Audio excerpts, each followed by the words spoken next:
Hello dear candidates, welcome back to day 4 part 2. So in this video, if you have not watched my previous video, please watch it, then only you can relate with this video. So if you have not watched it, please watch first day 4 part 1 and this is the day 4 part 2. I hope you all have done this, what I suggested in the previous video. Now regarding literature part. So Macbeth detailed analysis and summary we had done in our previous video. Now we are going to relate how Macbeth is a tragedy and its summary in Hindi. So Macbeth by William Shakespeare. Fair is foul and foul is fair. This is one of the major quotations that you have to remember from this famous play of Macbeth. I have made already a video on the famous quotations of William Shakespeare. So while explaining those any of the answers, any of the quotations, wherever you feel that this can fit into, you are supposed to use that quotation. And this is one of the famous line of Macbeth. How is it? जो act 1 में beginning में ही 3 witches हैं, वो एक rhythmic tone में एक song type गा रही हैं और वहाँ ये लाइन आती है fair is foul and foul is fair. So here it is told कि कैसे जो सुपर नेचुरल एलिमेंट है वो गुड को इविल और इविल को गुड बना देता है. सो हमें अभी तक पढ़ चुके हैं कि जो मैकबेथ है वो 1605-1606 में लिखा गया था, लेकिन इसकी सेटिंग जो है वो 11th सेंचुरी स्कॉटलैंड की है. और इसमें जो इम्पॉर्टेंट क्वेश्चंस बनते हैं आप प्लीज़ नोट कर लें. तो आज का आपका होमवर्क रहेगा, ये चारों क्वेश्चंस आपको ये लिखने हैं. ये चारों क्वेश्चंस 10-10 मार्क्स के हैं, इन चारों की आपको प्रैक्टिस करनी है. First is Shakespeare's inspiration for Macbeth. ये 5 मार्क्स का क्वेश्चन है, चारों 10-10 के नहीं है. ये 5 मार्क्स का क्वेश्चन है. Motives and themes in Macbeth, ये आपका 10 मार्क्स का क्वेश्चन है. इमेजरी इन मैकबेथ, ये 5 मार्क्स का है. And what is a tragedy and evaluate Macbeth as a tragedy, ये जो क्वेश्चन है आपका ये 10 मार्क्स का. तो यानी कि आपको भी 20 मार्क्स का आज का आपका टास्क है. आप लिखेंगे and you will be sending the PDF of the answers on my telegram group. If you are not a part of my telegram group, please join. It is there mentioned in the description link. So William Shakespeare थोड़ा सा revise करते हुए चलते हैं, मुझे लगता है 2-3 दिन हो गए हैं तो इसको दोबारा रिवाइज कर लेते हैं. William Shakespeare born on April 23rd 1564 and died on April 1616. He arrived London around 1587 to pursue theatre. He was involved in all aspects of theatre, writing, acting, producing, financing. And king James, जिनको ये dedicate करके लिखा गया है ये play, वो Scotland से थे और शेक्सपियर के एक पैट्रन थे, मतलब शेक्सपियर को बहुत ज़्यादा पसंद करते थे, उनके फ़ैन थे. और उनको लॉन्ग प्लेस बिल्कुल भी पसंद नहीं थे. उन्होंने खुद भी डिवाइन राइट्स ऑफ किंग्स के ऊपर लिखा हुआ है और वो काफ़ी इंटरेस्टेड थे विच क्राफ्ट एंड डिमोनोलॉजी के बारे में. सो डीमन राक्षस मतलब आप समझ गए होंगे, सुपर नेचुरल एलिमेंट्स में इंटरेस्टेड थे. और ऐसा क्लेम किया जाता था कि जो किंग जेम्स इंग्लैंड के जो राजा बने हुए हैं 17th सेंचुरी में, उस टाइम पर वो एक्चुअली बैंकों के ही डायरेक्ट डिसेंडेंट थे, बैंकों के ही लीनिएज थी, बैंकों की ही जनरेशन्स में से थे. तो कहीं ना कहीं उस चीज़ को प्रूव करने के लिए, और बैंको जैसा कि आपने पिछली वीडियो में देखा था, बैंको मैकबेथ का एक अनदर कैरेक्टर है. तो ये जेम्स राजा को ल्योर करने के लिए प्ले लिखा गया था. अब जब हम एलिजाबेथन और जैकोबियन व्यूज़ की बात करते हैं विचेस के बारे में, सुपर नेचुरल एलिमेंट के बारे में, तो उनका फर्म बिलीव था उनकी एग्जिस्टेंस पर और ये एक तरह से सिग्निफाई करती हैं ईविल को, बुरी चीज़ों के प्रतीक हैं ये. इन लीग विद सैटर्न, और सैटर्न के साथ इनका डायरेक्ट कनेक्शन है, सुपर नेचुरल पावर्स हैं. और ये एक तरह से टेम्पटर्स मीन्स होते हैं जो ल्योर करने वाले, यानी कि जो ललचाने वाले हैं. तो ऐसे टेम्पटर्स होते हैं ये प्लेज में, ट्रेजेडीज़ में, जिनको अवॉइड करना होता है. Gun powder plot of 1605. Actually जिस टाइम इन्होंने ये प्ले लिखा था ना, तो हिस्टोरिकल बैकग्राउंड में उस टाइम पर एक गन पाउडर प्लॉट हुआ था। अब वो क्या था वो आप समझिए, क्योंकि हिस्टोरिकल बैकग्राउंड भी बहुत ज़रूरी है। जिस टाइम शेक्सपियर ये प्ले लिख रहे थे मार्च 1605 में, तो जो हाउस ऑफ लॉर्ड्स और किंग जेम्स वहाँ के लिए एक प्लॉटिंग की थी, कॉन्स्पिरेसी की थी कि इस पूरे सीनेट को इस पूरी पार्लियामेंट को उड़ा दिया जाएगा, लेड बाय गाय फॉकस। और उसको करने वाले कौन थे? गाय फॉकस नाम का एक कॉन्स्पिरेटर था। लेकिन ये अनसक्सेसफुल हो गया। क्यों? क्योंकि जो कॉन्स्पिरेटर थे उनमें से एक ने हाउस ऑफ लॉर्ड में इस बारे में वार्निंग दे दी थी और इस चीज़ को अनसक्सेसफुल कर दिया गया था। तो उस टाइम पर किंग जेम्स काफ़ी डरे हुए थे। मैंने अपनी पिछली वीडियो में भी बताया है कि किंग जेम्स ने फिर क्या किया था, ही लाइक्ड और नॉट लाइक्ड, वो आप कमेंट सेक्शन में भी लिख सकते हैं। तो जो द हिस्टोरिकल मैकबेथ जिसकी हम बात करते हैं, तो स्कॉटलैंड की 11th सेंचुरी का कॉन्टेक्स्ट है, based loosely on the historical death of Scottish king Duncan at the hands of his kinsman Macbeth. Kinsman होता है रिश्तेदार, तो उसके जो रिश्तेदारी में कहीं जो पढ़ते था मैकबेथ उनके, उसी लेजेंड स्टोरी को कहीं ना कहीं थोड़ा सा मॉडिफाई करके शेक्सपियर ने एक प्ले में किया गया है, लिखा है।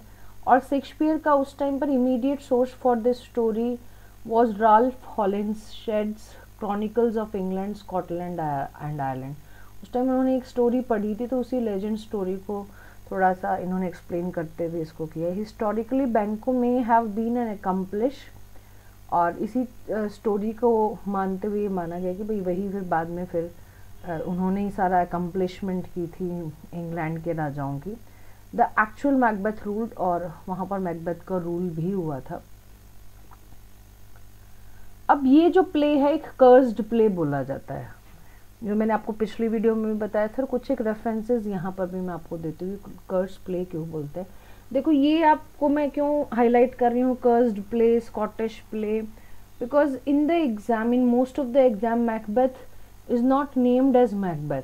तो वहाँ पे कैंडिडेट कंफ्यूज हो जाता है भाई ये कौन सा प्ले आ गया।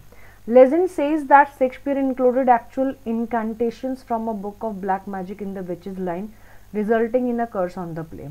तो एक्चुअल में ऐसा माना जाता है कि जो 3 विचेस का रोल प्ले किया गया है, तो एक ब्लैक मैजिक की बुक से उन्होंने डायरेक्ट वो की वो लाइन उठा ली, और वो डायरेक्ट एक तरह से मंत्र था, इनकेंटेशंस थी जो बुलाने का, बुरी विचेस को जो बुलाने का एक मंत्र टाइप था। तो वो जब गाया जाता है प्ले में, थिएटर में, तो बुरी चीज़ें आ जाती है और कुछ ना कुछ बुरा होता है उस प्ले में। तो थिएटर के अंदर जब परफॉर्म किया जाता है ना, कोई भी ये नहीं बोलता कि मैकबेथ प्ले है, हर कोई इसको क्या बोलता है, कर्स्ड प्ले या फिर स्कॉटिश प्ले। अब कुछ एग्जांपल्स हैं। जब पहली बार परफॉर्म किया गया था, तो जो बॉय लेडी मैकबेथ का रोल प्ले कर रहा था वो बीमार हो गया और वो मर गया, और इसीलिए शेक्सपियर को खुद इस रोल को प्ले करना पड़ा था। जो फर्स्ट परफॉर्मेंस थी उसमें शेक्सपियर ने लेडी मैकबेथ का रोल प्ले किया था। वैसे 1672 में एक रियल डैगर यूज़ किया गया था डंकन के मर्डर में, जिससे एक्टर जो डंकन का रोल प्ले कर रहा था वो वहीं पे मर गया था।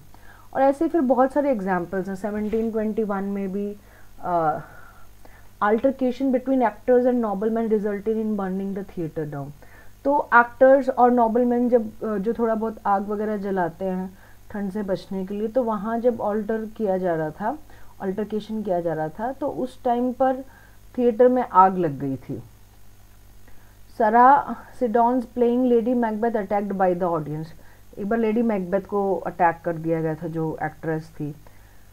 और एक बार क्या हुआ था, 23 डेथ हो गई थी 1849 में इस परफॉर्मेंस के टाइम पर। वैसे ही जो सिबिल थॉर्नडाइक, मैंने पिछली वीडियो में भी बताया था कि वो एक्टर के द्वारा लगभग स्टेज के ऊपर ही पूरी तरह से ऐसे फांसी का फंदा जैसे लटका देते ना, वैसे कर दी गई थी एक एक्टर के द्वारा।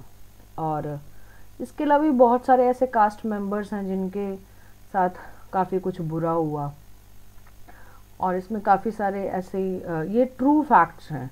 तो इसीलिए मैकबेथ को थिएटर के अंदर मैकबेथ नहीं बोलते हैं, इसको कर्स्ड प्ले या फिर स्कॉटिश प्ले बोलते हैं।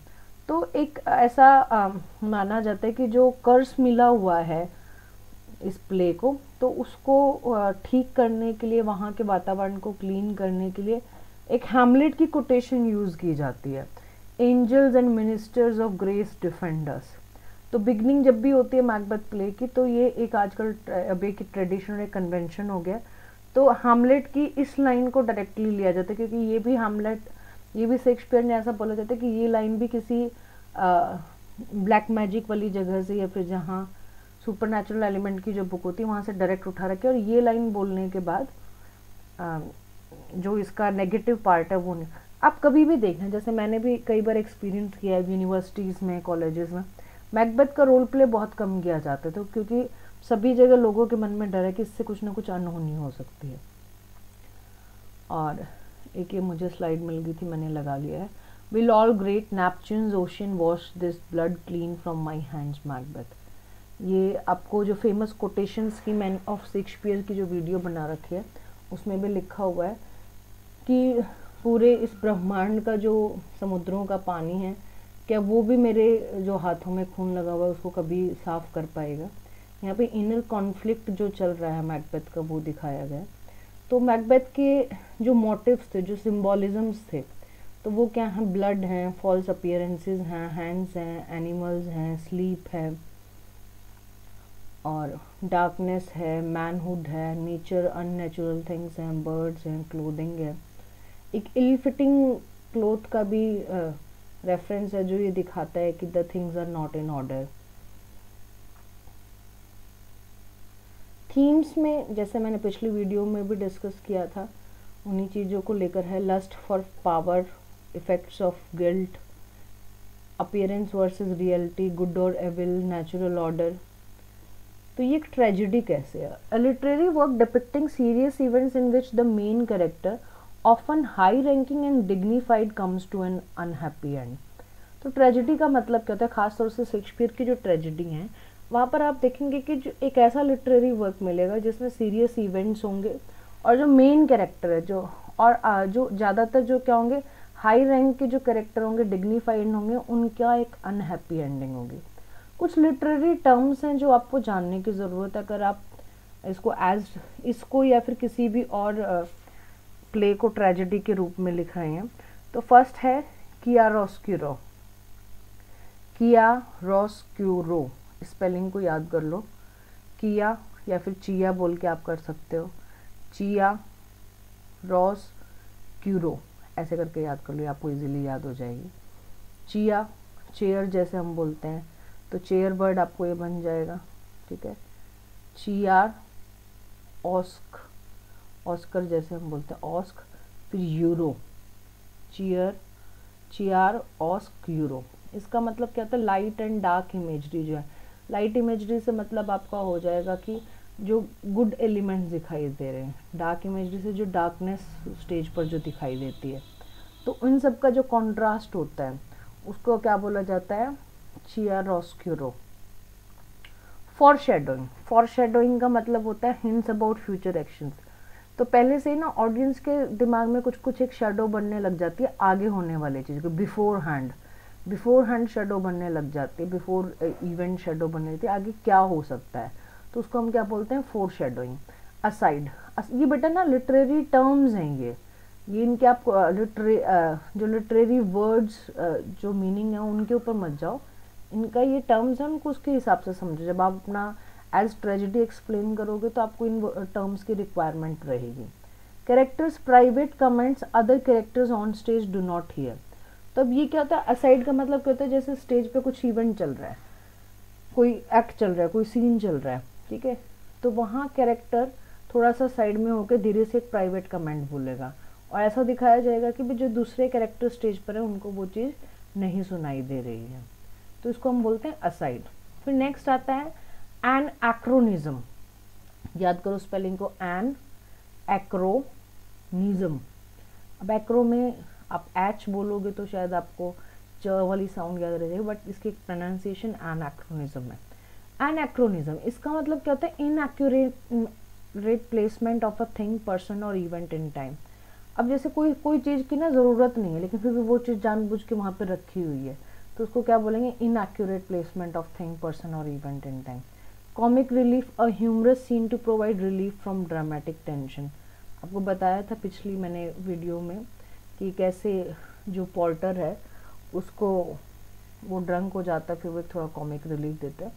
एम्बिग्विटी, एम्बिग्विटी का वैसे तो मतलब क्या होता है, कन्फ्यूजन होना, है ना, कोई चीज़ जब क्लियर नहीं होती, नॉन क्लियर होती है। तो यहाँ एम्बिग्विटी से मतलब क्या, suggestion of different conflict meanings, कि डिफरेंट डिफरेंट चीज़ों के सजेशंस हैं, कॉन्फ्लिक्ट्स हैं, डिफरेंट डिफरेंट मीनिंग्स हैं। तो ये एम्बिगुएंट सिचुएशन क्रिएट कर रहे हैं, एम्बिगुएंट कर रहे हैं, एम्बिग्विटी क्रिएट कर रहे हैं। आयरनी 3 तरह की होती है, ड्रामेटिक हो सकती है, वर्बल हो सकती है, सिचुएशनल हो सकती है। ड्रामेटिक होती है कि जब स्टेज पे कुछ चल रहा है, अब कैरेक्टर्स को पता नहीं है लेकिन ऑडियंस को पता होता है कि आगे जाके क्या चीज़ गड़बड़ होने वाली है। वर्बल होता है कि बोला कुछ जा रहा है, किया कुछ जा रहा है। सिचुएशनल होती है कि सिचुएशन कुछ और डिमांड कर रही है और होना कुछ और है, तो ये सिचुएशनल आयरनी हो जाती है। पैराडॉक्स क्या होता है, एक ऐसी स्टेटमेंट जो अपीयर करती है contradictory but reveals a truth, कि दो अलग अलग तरह के, आपको ऐसे बोलेंगे ना कि जिंदा लाश है ना, a dead man was sitting there, तो इसका मतलब क्या है कि वो इंसान मरा थोड़ी है, लेकिन दो कॉन्ट्राडिक्टरी स्टेटमेंट हो गई हैं, लेकिन वो एक ट्रुथ को बता रही that he is suffering from a lot of pain. Monologue होता है a long uninterrupted speech by one character. Blank words unrhymed iambic pentameter. Allusion reference to another work of literature, ठीक है, उसको एल्यूजन बोलते हैं। सॉलिलोक्वी, अब मैकबेथ में ना बहुत सारे, जब वो इनर कॉन्फ्लिक्ट, जब भी बेटा किसी भी कैरेक्टर का इनर कॉन्फ्लिक्ट चलेगा तो वहाँ पे लॉन्ग सॉलिलोक्वीज मिलेंगे आपको, मतलब अकेले में काफ़ी लंबी लंबी स्पीच बोलते हुए मिलेगा character. A character usually alone on stage things out loud, और वो मुंह से बोलता हुआ होता है लेकिन वो एक्चुअली उसका इनर कॉन्फ्लिक्ट होता है, तो वो सभी सॉलिलोक्वीज में मिलेगा। इमेजरी होता है कि आपके जो सेंसेशन है, जो 5 सेंसेशन है, उनको इवोक जो कर दे, ऐसी लैंग्वेज को हम इमेजरी बोलते हैं। फॉयल का मतलब होता है character who acts as a contrast to another character, कि एक कैरेक्टर तो अच्छा है, उसी का फिर फॉयल जो होगा यानी कि उसका अपोजिट जो कैरेक्टर, उसका एंटी नहीं बोलेंगे लेकिन उससे दूसरी तरह की कैरेक्टरिस्टिक्स वाला जो कैरेक्टर होगा। अब मैकबेथ की लैंग्वेज जो है ज़्यादातर ब्लैंक वर्स में है, अनराइम्ड इयम्बिक पेंटामीटर है। मैकबेथ और लेडी मैकबेथ ब्लैंक वर्स को यूज़ कर रहे हैं, लेकिन जो विचेस हैं वो राइम्ड इयम्बिक टेट्रामीटर को यूज़ कर रही हैं, ठीक है। तो पिछली वीडियो में भी मैंने बताया था कि प्रोज कौन सा यूज़ करते हैं, जो छोटे कैरेक्टर्स होते हैं। अब एक ये जो राइम्ड लाइंस हैं, आप चाहो तो इनको याद भी कर सकते हो। Fair is foul and foul is fair, hover through fog and fill the air, by the pricking of my thumbs something wicked this way comes। तो ये आपकी राइम्ड हैं, ये तीनों विचेस जो हैं बिगनिंग में हीथ में जो बोल रही हैं वो वाली लाइन्स हैं, आप इनको याद कर सकते हो सकता है कि आपको मैकबेथ में कहीं ना कहीं आप इनको यूज़ कर लें। अब मैकबेथ की हिंदी में क्विक स्टोरी कर लेते हैं, बहुत जल्दी से रीड करेंगे क्योंकि हमने पिछली वीडियो में ऑलरेडी इसको समझ लिया है। स्कॉटलैंड के राजा डंकन को खबर मिलती है कि उसके मैकबेथ एंड बैंको नाम के दोनों जो जनरल हैं वो अपनी अपनी लड़ाई में विजयी होकर लौट रहे हैं। उन्होंने आयरलैंड और नॉर्वे की सेनाओं को हरा दिया था, तो वो आयरलैंड और नॉर्वे के ऊपर विजय, they have had their victory over Ireland and Norway invaders. And when Macbeth and Banquo were on the way, तो उनको 3 जादूगरनियाँ मिलती हैं, उनको 3 विचेस मिलती हैं, और उन दोनों के लिए वो भविष्यवाणियाँ करती हैं। क्या करती हैं, उन्होंने कहा कि मैकबेथ को तो क्या करेंगे, अभी जैसे ये पहुँचेगा ना तो इसको तो थाने ऑफ कॉडर बना देंगे, कॉडर का थाने बना देंगे, ऊंचा रैंक था, टाइटल था, और फिर एक दिन इसको यह ऐसा सिचुएशन आएगी कि स्कॉटलैंड का राजा बन जाएगा, ठीक है। दूसरा है बैंको को उन्होंने बताया कि वह कभी राजा नहीं बनेगा लेकिन उसकी आने वाली पीढ़ी से कोई राजा बनेगा, और उसके बाद तीनों जादूगरनियाँ गायब हो गई। अब ये जहाँ पर भी ये 2 लाइन्स दिखी तो इसका मतलब आप समझ जाना कि एक्ट 1 सीन 1 जो है वो ख़त्म हो गया है। मैकबेथ और बैंको जादूगरनियों की बातों को मजाक समझ रहे थे, लेकिन तभी राजा डंकन के दूत वहाँ पर आते हैं। कौन से दूत आते हैं, रॉस एंड एंग्वेस आते हैं, ठीक है। और उन्होंने दोनों जनरल को उनकी जीत के लिए बधाई दी और समाचार सुनाया कि मैकबेथ को थाने का कॉडर बना दिया गया है। अब मैकबेथ यहाँ पे जाकर उसके दिमाग में उलझन आ जाती है, उसको लगता है कि जादूगरनियों की जो भविष्यवाणी थी, जो 3 विचेस की भविष्यवाणी थी, जो प्रोफेसी थी, जो प्रेडिक्शन थी, वो सही हो गई है। और वह राजा डंकन से उसके महल में मिलने गया किंग डंकन ने कहा कि वह मैकबेथ के इनर्विनेस के किले में उसके यहाँ डिनर पर आएगा। अब किंग डंकन भी बड़ा खुश होता है, मैकबेथ भी उससे वार्मली मिलता है। तो किंग डंकन कहता है कि जो तुम्हारा इनर्वनेस में जो किला है, जो पैलेस है, मैं वहाँ डिनर के लिए आऊँगा। तो मैकबेथ भी खुश हो जाता है।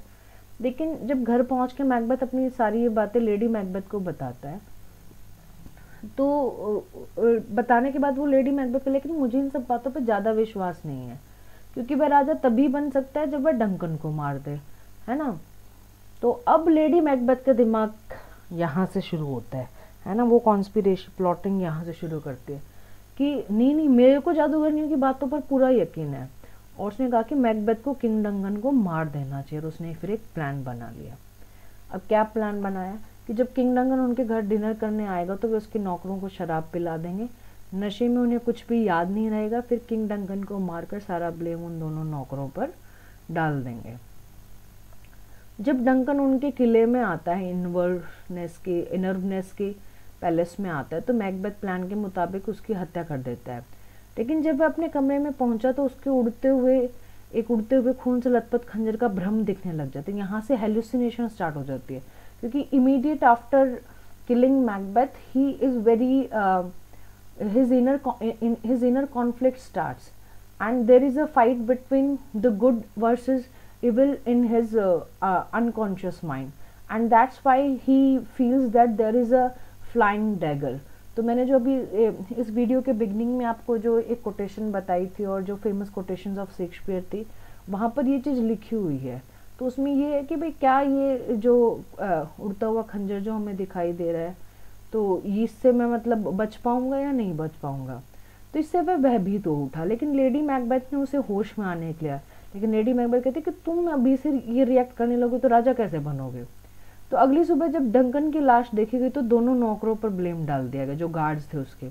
और गुस्से में पागल होने का नाटक करके मैकबेथ ने दोनों नौकरों का भी कत्ल कर दिया और इसके बाद मैकबेथ को राजा बना दिया गया। तो यहाँ पर एक्ट खत्म हो जाता है। अब डंकन के दोनों बेटों को लगा कि जिसने भी उनके पिता की हत्या की है वह उनकी भी हत्या की कोशिश करेगा, इसलिए वो दोनों स्कॉटलैंड से भाग गए। और मैलकॉम जो है इंग्लैंड चला गया और डोनाल्बेन आयरलैंड चला गया। मैलकॉम सबसे बड़े वाला बेटा था, 2 बेटे थे, मैलकॉम सबसे बड़ा था और फिर दूसरे नंबर पर डोनाल्बेन था। तो ये दोनों भी भाग खड़े होते हैं। अब मैकबेथ राजा तो बन गया, लेकिन उसे जादूगरनियों की भविष्यवाणी से डर लगने लगा, जिसके अकॉर्डिंग बैंको के वंशज राजा बनने वाले थे। इसलिए उसने बैंको और उसके बेटे फ्लींस को मारने के लिए सैनिक भेज दिए। सैनिकों ने बैंको की तो हत्या कर दी, लेकिन फ्लींस बचकर भागने में कामयाब रहा।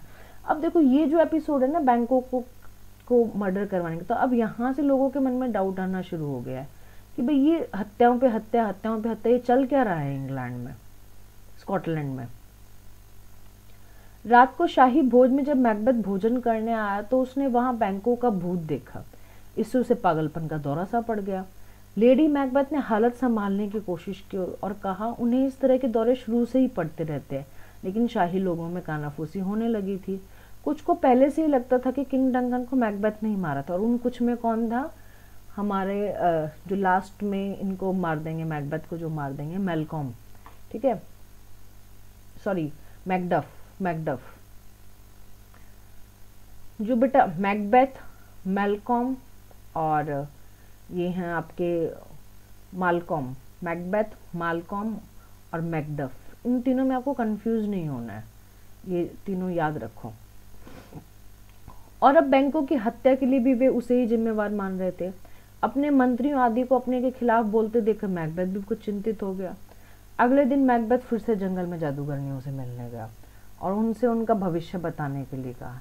उन्होंने कहा कि वह अपने सेनापति मैकडफ से सावधान रहे, क्योंकि उसने उसके राजा बनने का शुरू से ही विरोध किया था। लेकिन फिर उन्होंने मैकबेथ से कहा कि जब बिरनाम वुड, बेटा ये नाम नोट कर लो, बिरनम वुड, जो बिरनम के जो जंगल हैं, अगर वो उसके किले के पास आ गए ना तब मैकबेथ मरेगा, उससे पहले नहीं मरेगा। तो उन्होंने वार्निंग दी थी, एक तो मैकडफ से बच के रहो, एक बिरनम वुड के जंगल, क्योंकि वो तुम्हारे पास मार्च पास करके आ जाएंगे तो तब तुम्हें मारा जा सकता है। तुम इन दोनों चीज़ों से सावधान रहो, जंगल उसके किले के पास ना आए, ऐसा वो उनको बताते हैं, तो तब तक उसे कोई मार नहीं पाएगा। और दूसरा उन्होंने एक प्रोफेसी की कि औरत के पेट से जन्मा कोई भी इंसान उसे नहीं मार पाएगा। अब यह सुनकर मैकबेथ खुश हो गया, क्योंकि जंगल कभी चलते नहीं और अब सब इंसान औरत के पेट से ही पैदा होते हैं। ठीक है, तो घर पहुंचकर मैकबेथ ने अपने सैनिकों से मैकडफ को लाने के लिए कहा, क्योंकि जो 3 विचेस उन्होंने प्रोफेसी कर दी थी कि मैकडफ से तो सावधान रहो, बिवेयर ऑफ मैकडफ। लेकिन वापस आकर सैनिकों ने बताया कि मैकडफ तो इंग्लैंड चला गया और मेलकॉम से मिल गया है। यह सुनकर मैकबेथ गुस्से, मेलकॉम कौन है? बैंको का बड़े वाला बेटा। यह सुनकर मैकबेथ गुस्से से पागल हो उठा। उसने मैकडफ की पत्नी और बच्ची को मारने के लिए सैनिक भेज दिए। सैनिकों ने मैकडफ के सारे परिवार की हत्या कर दी। जब मैकडफ को अपने परिवार की निर्मम हत्या की खबर मिलती तो वो गहरे शोक में डूब जाता है, लेकिन फिर वो प्रतिशोध लेने की कसम खाता है। प्रिंस मेलकॉम ने अब तक बड़ी सेना बना ली थी और ये किसकी मदद से बनाई थी? किंग एडवर्ड, जो कि इंग्लैंड के थे। मैकडफ उसके साथ हाथ मिला लेते हैं और फिर वे मैकबेथ पर हमला करने के लिए निकल पड़ते हैं। इसमें मैकबेथ के मंत्री भी मेलकॉम का सहयोग करते, क्योंकि मैकबेथ के जो मंत्री थे वो भी अब मैकबेथ के अगेंस्ट हो गए थे कि सबकी डेथ करवाता जाए, कल को हमें भी मरवा देगा, ये कैसा राजा है। बल्कि हमारे जो पहले राजा डंकन थे वो तो बहुत ही बिलवेड थे, सभी को पसंद करते थे। मतलब मेलकॉम का सहयोग करते हैं, क्योंकि वे मैकबेथ के बढ़ते पागलपन और बेवजह की हत्याओं से परेशान हो चुके थे। इसी बीच लेडी मैकबेथ को नींद में चलने की बीमारी लग गई। उसे पागलपन के दौरे पड़ने लगे। उसे अक्सर अपने हाथों में खून दिखता था और एक दिन वह आत्महत्या कर लेती। इससे मैकबेथ को गहरा धक्का लगता है। अब यहाँ से देखो काफ़ी चीज़ें इविल होनी शुरू हो गई हैं।